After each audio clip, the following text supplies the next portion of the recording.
Well, what's up, guys? Skap coming to you today via the webcam because I am kind of pinched for time. Don't have time to edit a standard video, but I have a lot of shit I want to talk about basketball, so damn it, I figured I would light up the webcam and come to you here because there is an insane seed line battle going on in the Western Conference right now that I need to break down. But first, Jimmy Butler III. Have to discuss him and his bum ass, his exploits from last night in his triumphant and much anticipated return to Miami. And just to catch you up, if you are not aware, of course, Jimmy Butler traded to Golden State at the trade deadline this year, a culmination of 3 team suspensions for his pitiful baby-like activities, skipping team flights, missing practices, and begging for trades in any kind of a press conference he can get out in front of. What do I want to see happen? I want to see me get my joy back from playing basketball. Yes, Jimmy had lost his joy. He had lost that love and feeling for playing basketball, and apparently the 2 years and roughly $50 million per year remaining on the contract just wasn't enough to get Jimmy feeling all warm in the joy department. So finally, a trade to Golden State. And look, guys, the Warriors have been good since making that Jimmy Butler acquisition. They're 16-5 now overall. But without Steph Curry last night, he's been dealing with some kind of a pelvis injury of some sort, and he was not available. And boy, Jimmy Butler was absolutely humiliated in his Miami return last night. The specifics are not good for Jimmy. He had just 2 points on 1 of 6 shooting from the field in the first half, while his Warriors were down 57-40 at halftime. Overall, for Jimmy, it was just 11 points, and the Warriors got absolutely dismantled 112-86. So just a terrible look here for Jimmy. They had some kind of, one of those tribute videos that they play when a player returns, and for whatever reason, unbeknownst to me, the crowd primarily was cheering. It was a positive reaction for Butler. I can't imagine a single player that wouldn't be booing for this guy. Jimmy Butler, who has been masquerading around the NBA as some kind of an old school alpha dog, like a tough guy, remnant player left over from the 90s and early 2000s, only for him to act like this on his way out of Miami, demanding trades with $100 million left on his contract. Pathetic, soft, emblematic of the other bum losers primarily that have populated this NBA, at least the great players of this era.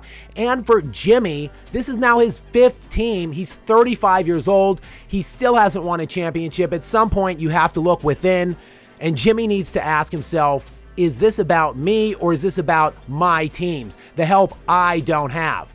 Obviously, he wanted to run towards more help in Golden State with Steph Curry. But look, Steph Curry is 37 years old. He's ailing. He wasn't available for this game last night. He's missed a couple in the last 10. And the Warriors, who again were 16-5 since the Jimmy trade, are kind of trending downwards. And at the worst time of the season, we're in the stretch run, the final 10 games of the regular season. 10-ish games. Some teams have 11, some teams have 9, but you get the gist. And there is a ridiculous seed battle going on out west, and it really could determine for some teams, look, is this going to be a first-round exit or maybe a Western Conference Finals berth? But before we get into that, check out, just to kind of see the differential, check out what's going on out east. It isn't even close, guys. Obviously, the Cleveland Cavaliers are absolutely running away with the entire conference. They are 5 games up on Boston for that 1 seed with a 58-14 record. Boston has 19 losses, so there's literally no shot the Celtics can run them down. And then the Celtics are sitting comfortably in that 2. They are 7 games up right now on the next best team in conference, the Knicks. So really, the Celtics just deadlocked in that 2 seed. No movement there. Then the rest of there's really good separation going on in the rest of the conference as well. The Knicks have a 3-game lead on the Pacers for 3. The Pacers are up 2 on the Bucks, who just announced breaking news: Damian Lillard looking to be out for an extended period of time with a blood clot. possibly maybe missing the rest of the season, including the playoffs. So yet another terrible break for Giannis Antetokounmpo and the Bucks there. The Pistons actually in their surprise season kind of bunched up in that 5-6 line.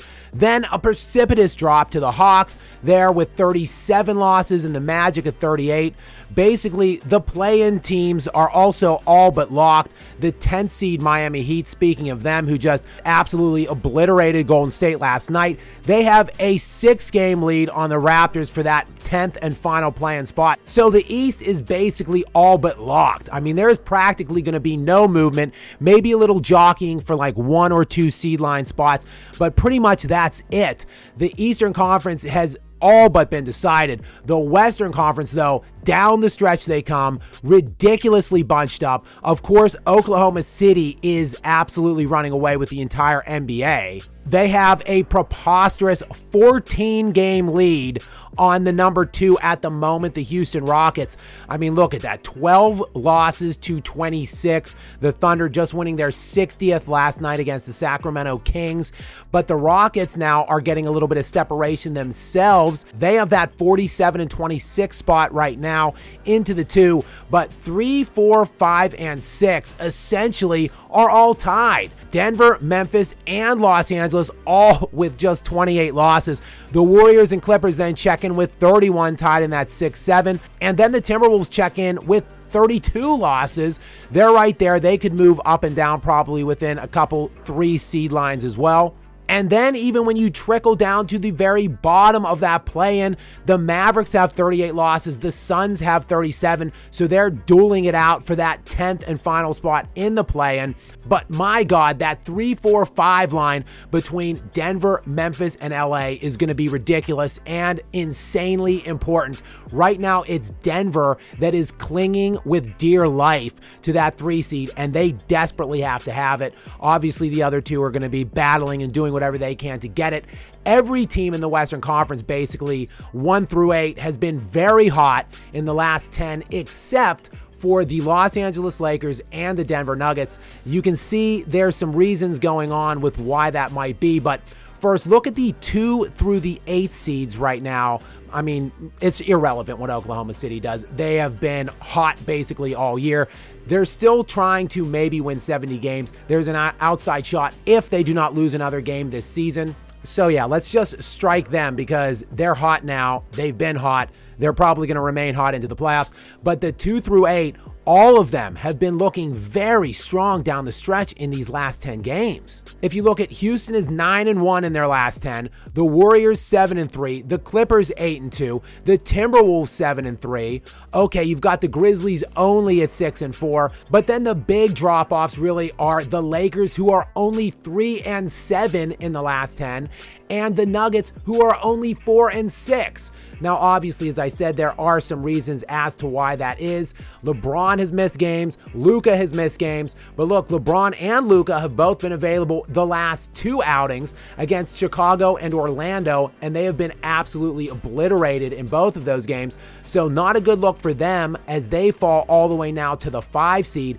Denver, meanwhile, clinging to that 3rd, as I mentioned, just 4-6 in their last 10 because, well, the real MVP of the NBA, Nikola Jokic, has been out for now 5 games. He looks to miss his 6th straight game tonight at home against Milwaukee. But in those 5 previous games now that Jokic has missed, the Nuggets are just 2-3, while overall in 11 games he's missed this season, they are just 4-7. So things do not look good for Denver now as we work down the home stretch. He is expected to return sometime in this 4-game homestand, but at this point, who the hell knows? So why is it so important? Why is it vital for one of these 3 teams, that's Memphis, LA, or Denver, to get that 3? It looks like Houston is probably going to hold on to the 2, which shout out to Ime Udoka, stud that he is, absolutely thrown away like a piece of trash by Boston for garbage reasons, and he has just emerged this season, to me, one of the few Coach of the Year candidates right now that should be in major consideration.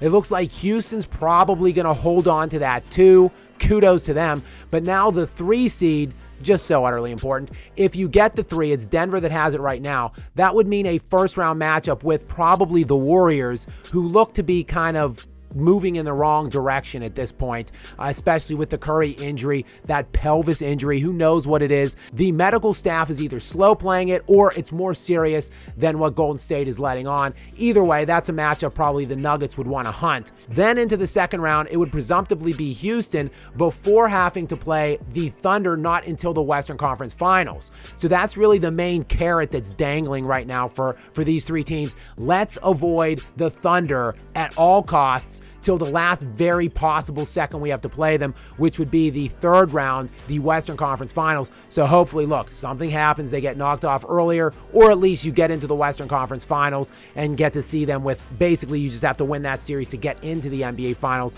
versus if you land in the 4-5 line, which right now it would be Memphis and LA.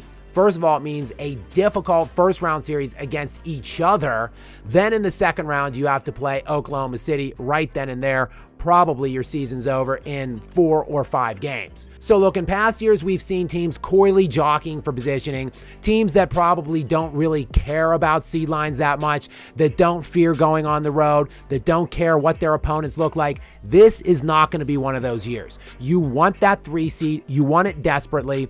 And looking at the remaining schedules for these 3 teams, I'd say the team that has the lowest probability of getting that 3 seed would have to be the LA Lakers, even though they have what should be the best team. They have 2 of the, 10 best players in the NBA, allegedly, with LeBron still an elite top 10 player. And we know what the hell Luka did last year. We know who he is when he's healthy. But the Lakers' remaining schedule is insanely difficult. They have the 4th most difficult strength of schedule in the entire league, the 4th hardest of any of the teams positioning themselves for that 3 seed at the moment.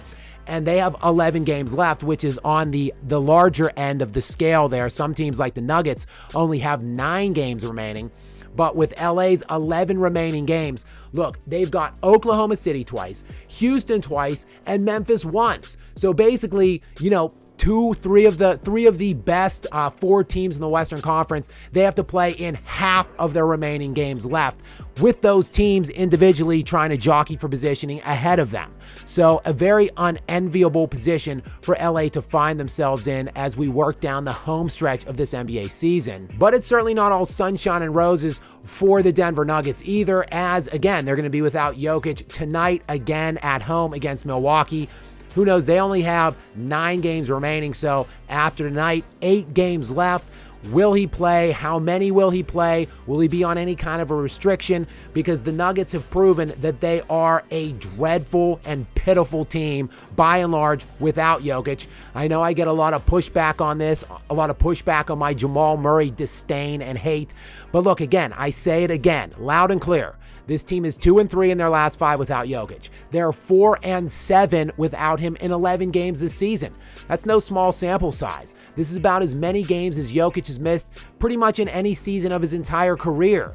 This guy has played the 2nd most games of any player in the entire NBA over the last 10 years since he entered the league in 2015-2016. So he does not sit out. 11 games is a big absence for him for a season. And looking at that sample size, 4-7, that roughly paces the Nuggets without him to win about 28, 29 games. The net rating differential drop-off with him on and off the floor per 100 possessions, well, that pretty much puts the Nuggets on track to win about 20 games without Jokic. So somewhere in the 20s, somewhere between 20 to 30 wins is what this team actually is without Nikola Jokic. So if he has any kind of limitation going on into the playoffs, really doesn't matter what seed line they get. But overall, we have, about 2 or 3 weeks left of this. Pretty much intriguing, compelling, playoff caliber games down the stretch in every single night, somewhere in some corner, some city on the NBA map. So keep your eyes peeled for that.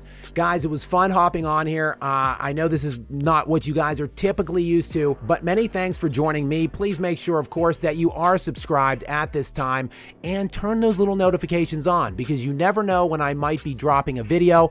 And if you didn't hate looking at me for this video. Perhaps you would like to catch another one that I did recently where I got to debate 3-time NBA All-Star Gilbert Arenas head-to-head on various different topics, most notably the Kobe Bryant topic, the Kobe versus LeBron. Kobe was carried by Shaq, or wasn't he topic. You guys can check that video out right here. And again, stay tuned for more from me. Until next time, guys.